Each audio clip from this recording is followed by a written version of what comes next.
Transit এই কথাটা India to Bangladesh, Bangladesh to India, এটাকে ট্রানজিট বলে না।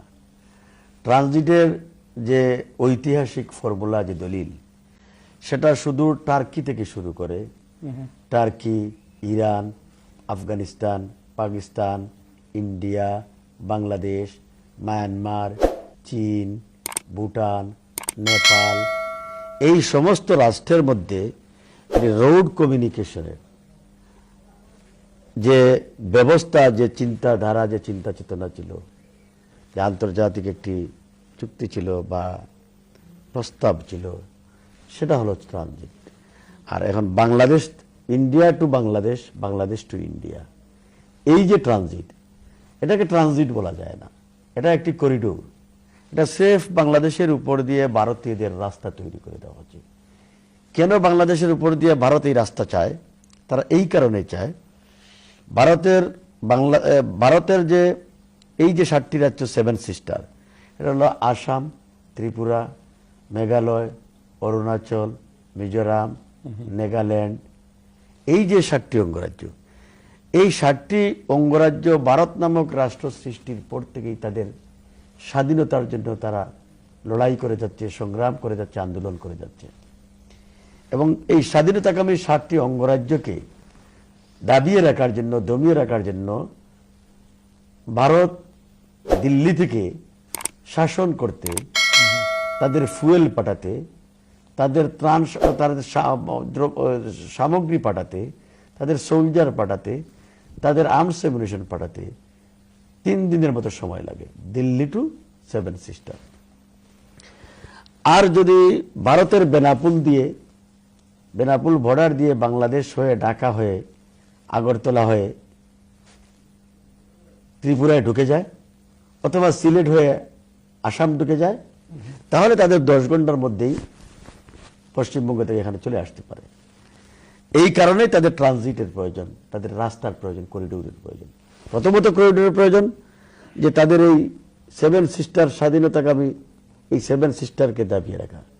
দ্বিতীয়ত হলো যে বাংলাদেশের উপর দিয়ে যদি এই রাস্তাটা তৈরি হয়ে যায়, তাহলে পার্মানেন্টলি, চিরস্থায়ীভাবে বাংলাদেশ তাদের দাসত্বের শৃঙ্খলে বন্দী হয়ে গেল এবং বাংলাদেশটা একটা অকার্যকর রাষ্ট্র, একটি সিকিমের মতো, ভুটানের মতো একটি রাষ্ট্রে রূপান্তরিত হলো।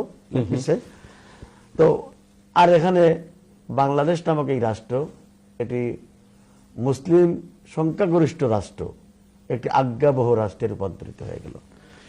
এর পরবর্তীতে আমি যে কথাগুলো বলবো,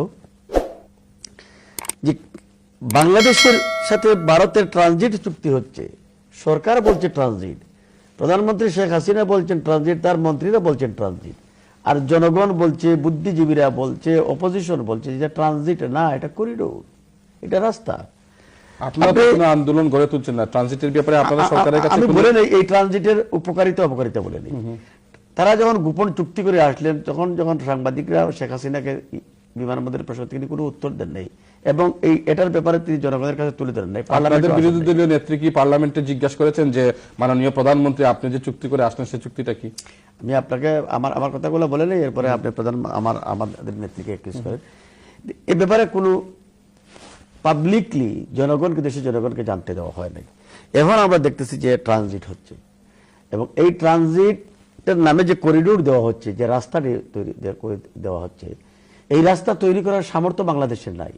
এর জন্য 7,500 কোটি টাকা বাংলাদেশকে ভারতের একটি প্রাইভেট ব্যাংক থেকে চড়া সুদে ঋণ আনতে হচ্ছে এবং এই ঋণের টাকা দিয়ে রাস্তা তৈরি করা হচ্ছে, বাংলাদেশ তৈরি করে দিবে।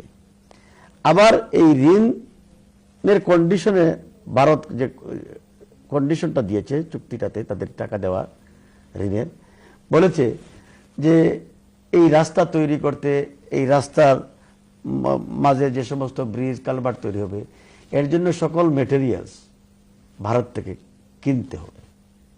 আপনি পাথর বলেন, বালি বলেন, আপনি যা কিছু আছে, এবং ইঞ্জিনিয়ারিং এফোর্টস বলেন, সব কিছু 80% ভারত থেকে নিয়ে আসতে হবে, 20% বাংলাদেশ থেকে দিবেন।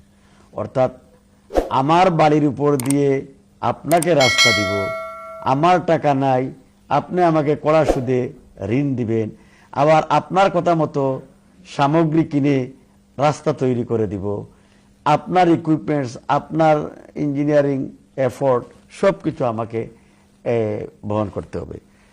কতটুকু দুঃখজনক এবং বেদনাজনক, কতটুকু একটি নতজানু পররাষ্ট্র নীতি হতে পারে বা ট্রিটি হতে পারে, চুক্তি হতে পারে, যে এখানে ভারতের, আমার নামটা ঠিক খেয়াল নাই, ভারতের একজন সাবেক হাই কমিশনার যিনি বাংলাদেশ চাকরি করতেন, তিনি আমি একটা পত্রিকা দেখেছিলাম, তার নামটা খেলে, তিনি বলেছিলেন যে বাংলাদেশ যে ভারতকে ট্রানজিট দিচ্ছে, যে রাস্তা দিচ্ছে, এটাই না কত, এই রাস্তার জন্য যা যা করা প্রয়োজন, যে সমস্ত টাকা পয়সা অর্থনৈতিক ইনভলভমেন্ট প্রয়োজন, এগুলো ইন্ডিয়ার করা উচিত, এগুলো বাংলাদেশ দিবে কেন? এখন বাংলাদেশের উপর দিয়ে রাস্তাও, আবার টাকাও তাদের কাছে করা সুদে, আবার তাদের সমস্ত গুডস আমাদেরকে ক্রয় করতে হবে। তো কত বড় দাসত্বের শৃঙ্খলে বন্দী করা হচ্ছে। তো এই যে কাজটা করা হচ্ছে, এই কাজের মাধ্যমে আমরা শুধু আমাদের সার্বভৌমত্বই হারাবো না, আমরা একটা ব্যাটল ফিল্ডে রূপান্তরিত হব। আপনি এই 7 সিস্টারের স্বাধীনতাকামী সকল অর্গানাইজেশনগুলো, সংস্থাগুলো, তারা অলরেডি অনেক আগে থেকেই ডিক্লারেশন দিয়ে দিয়েছে যে যেদিন ট্রানজিট এদিকে দিয়ে দিবে, রাস্তা দিয়ে দিবে ভারতকে আমাদেরকে দমানোর জন্য, সেদিন আমরা তখন আর আমাদের এই 7 সিস্টারের মধ্যে আমরা ফাইট করব না, আমাদের ফাইট হবে বাংলাদেশের উপর দিয়ে, যে বাংলাদেশ কেন এই কাজটা করলো। তো সিলেট, কুমিল্লা, এই চিটাগাং, এই অঞ্চলটা প্রথম এই ব্যাটল ফিল্ডে রূপান্তরিত হবে। গুলি, বারুদ, বোমার বারুদে আমরা এই আঘাতপ্রাপ্ত হব এবং আমাদের এই সন্তানরা, আমাদের ভবিষ্যৎ প্রজন্মরা বিকলাঙ্গ হবে এবং আমরা ব্যাটল ফিল্ডে রূপান্তরিত হয়ে যাব। তার মানে বাংলাদেশকে ভারতের প্রয়োজন, এই জমিটুকু তাদের প্রয়োজন, এর উপর দিয়ে রাস্তা নিতে হবে, এটার সভরেন্টি রাখা যাবে না।